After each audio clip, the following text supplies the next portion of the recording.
warahmatullahi wabarakatuh. Saya Salsa Sabila, NPM ujung 027 0057, ingin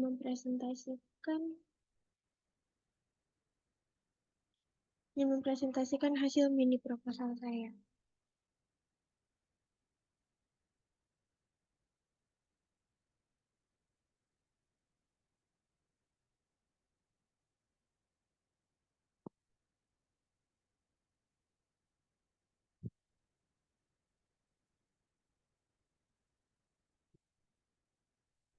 Oke, di sini mini proposal saya mengambil judul pengaruh ukuran perusahaan, leverage, dan profitabilitas terhadap nilai perusahaan.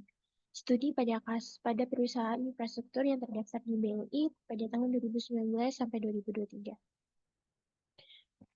Ada banyak jenis perusahaan dan sektor terdaftar di BI yang menyebabkan banyaknya persaingan yang ketat antara semua perusahaan.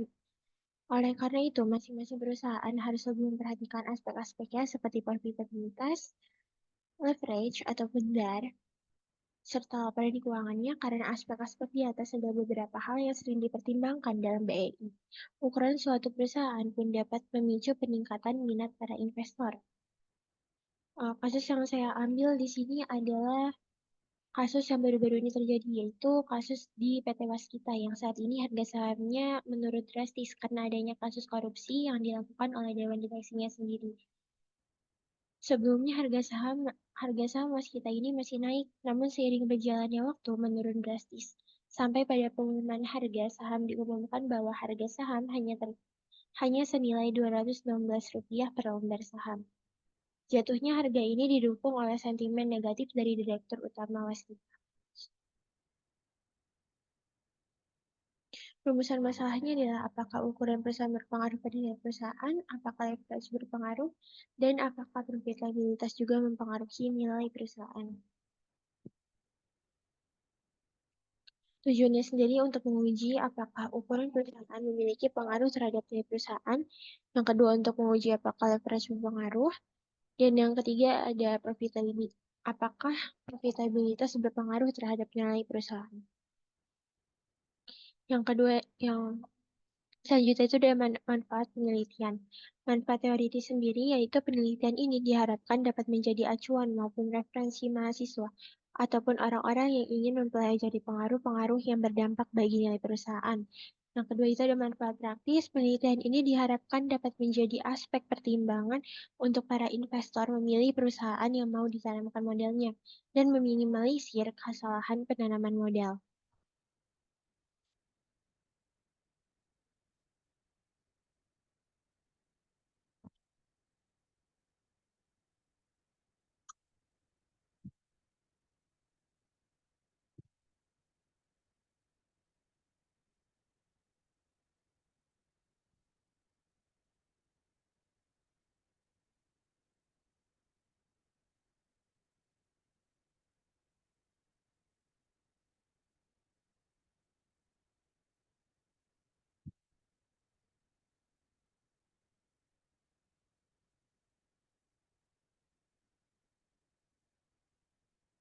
Oke. Yang selanjutnya itu adalah landasan teori.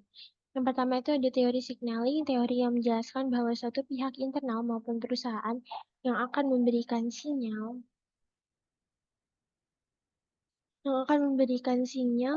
berupa laporan keuangan kepada pihak eksternal.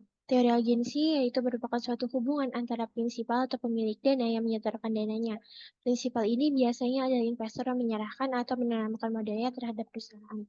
Yang ketiga itu ada ukuran perusahaan, hal yang umum dan sering kali menjadi pertimbangan para investor karena investor rata-rata cenderung memilih perusahaan yang sudah besar namanya ataupun aset modal yang besar. Aset atau modal yang besar. Yang ke yang keempat itu adalah leverage. Suatu rasio untuk mengukur apakah hutang-hutang yang ditanggung perusahaan bisa diselesaikan oleh aset-aset yang dimiliki perusahaan. Profitabilitas sendiri yaitu rasio untuk menghitung seberapa besar keuntungan atau laba yang diterima oleh perusahaan atas pengoperasionalan kegiatannya. Yang keenam itu adalah nilai perusahaan. Nilai perusahaan dapat mencerminkan bahwa perusahaan Melakukan kinerja yang baik serta nilai saham yang tinggi dapat memproyeksikan bahwa tingkat keuntungan dan tingkat profitabilitas perusahaan tinggi dan menguntungkan. Hipotesis pertama itu ada ukuran perusahaan berpengaruh positif atas nilai perusahaan. Yang kedua itu leverage berpengaruh positif atas nilai perusahaan. Yang ketiga ada profitabilitas berpengaruh positif terhadap penilaian perusahaan. Jenis dan sumber data, jenis data yang dipakai pada penelitian ini adalah data kuantitatif karena berbentuk numerik dan bersifat berpola tersusun. Sumber data penelitian ini merupakan dari laporan keuangan serta data proyeksi saham tahun 2019 sampai 2023, serta bisa dibilang sumber datanya dari data sekunder yang tidak melakukan penelitian ataupun terjun langsung ke lapangan untuk mendapatkan datanya. Oleh sebab itu, penelitian ini hanya mengambil data dari website resmi BEI dan mengambil data laporan keuangan serta proyeksi saham dari tahun 2019 sampai 2023. Populasi dan sampel. Populasi yang dipakai dalam penelitian ini adalah perusahaan infrastruktur dengan data-data keuangan yang lengkap serta histori saham yang lengkap dari tahun 2019 sampai 2023. Sampel dipilih dengan kriteria perusahaan sektor infrastruktur yang terdaftar di BEI. Perusahaan sampel harus memiliki data proyeksi saham dari tahun 2019 sampai 2023. Yang ketiga, dia memiliki laporan keuangan yang mencakup data-data lengkap dari tahun 2019 sampai 2023. Yang keempat, ada perusahaan memiliki data berdistribusi non. Selanjutnya ada definisi operasional variabel. Variabel independen di sini ada ukuran perusahaan yang disimbolkan menjadi F1. Ukuran perusahaan ini diukur menggunakan plan total asset. Yang kedua itu memakai logaritma natural total asset. Kalau yang kedua itu adalah leverage yang disimbolkan menjadi X2. Di sini saya memilih untuk memakai DER. Di sini saya memilih memakai DER yaitu total aset dibagi ekuitas.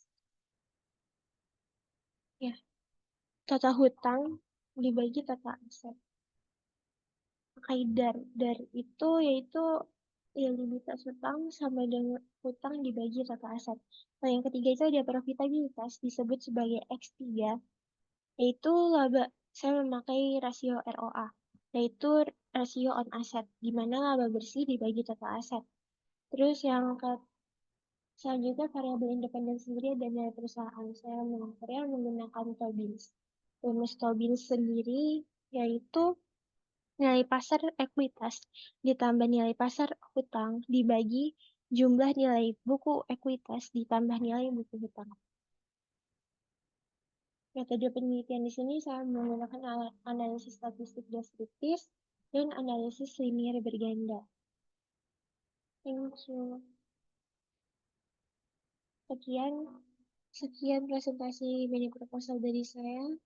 Assalamualaikum warahmatullahi wabarakatuh.